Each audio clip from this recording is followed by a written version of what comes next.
Sanibonani Nijane, welcome back to our YouTube channel, KZN Podcast, your channel and everybody's channel. Nkansa kwethu siyangicela bandla uma ngabe nibukela limpanyazo lena noma nibukela ama video ake nibuke phela ama adverts. Siyangicela ama adverts wona kumele akwazi ukuthi support. Bukani ama adverts nkansa kwethu. Bukani ama adverts.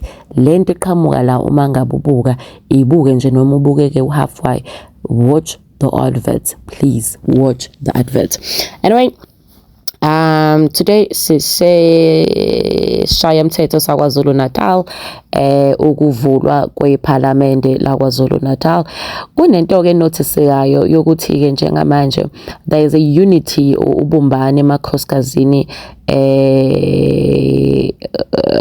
King Misuzulu kunobumbano abaningi bathi ke lolu bumbano lolu lufike nomakoti lo omncane osanda kufika osihle omawelele bathi ke engazuthi uyena ngempela okhombisile ukuthi othathe isithembu sa King Misuzulu wazama ukuthi asihlanganise ngenxa yothando lakhe. Sizokhumbula ukuthi ukaMayisela unkosikazi omdala, there were many problems that she was facing with the king in terms of ukuthi kwaze kwahanjwa kwayo lapha ko divorcewana wahamba wayocela ukuthi amdivorce ngokusheshsha ukuze ashade lo uNomzamo.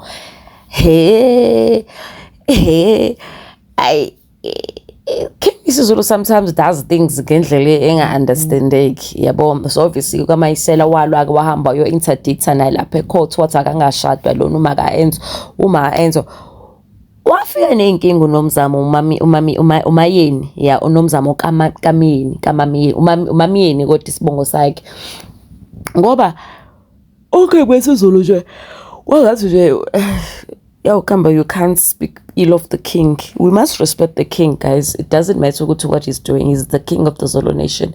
And we must still instill a discipline. But it's just that the things that he does sometimes that makes one not so sure what he kingisha kanjani ubaba lo sometimes, you know. So, Nomzamo wafika engazuthi angasho sinokuthini but nje iking nje naye umlobola ehlehlezi ngathi unenyanga lwagela ngathi unenyanga nje yakhe nje specialize ngayo, even though ke obviously sebebuye bonke buyelelwa seswazini abafazi bakhe beking bakhona usihle mamdluli wena uhleze phakathi bayazizwana noma kaMayisela ongabonakali kahle kubona laba uNomzamo. It's giving uma obani lo walentuzani is giving umakhwela wabseleko kanye no first wife ne wabseleko. But anyway, it doesn't matter what's happening. At the end of the day, we are very much happy and grateful to see all the wives of King Misuzulu together. Ngoba nalo waseswazini kwakungathi kuyahlukaniswa. And now the question is, wagcina ehlukanisile yini ke uma iMayisela no King Misuzulu njobe buyile? How does it work? Uyalala endlini indaba zabantu.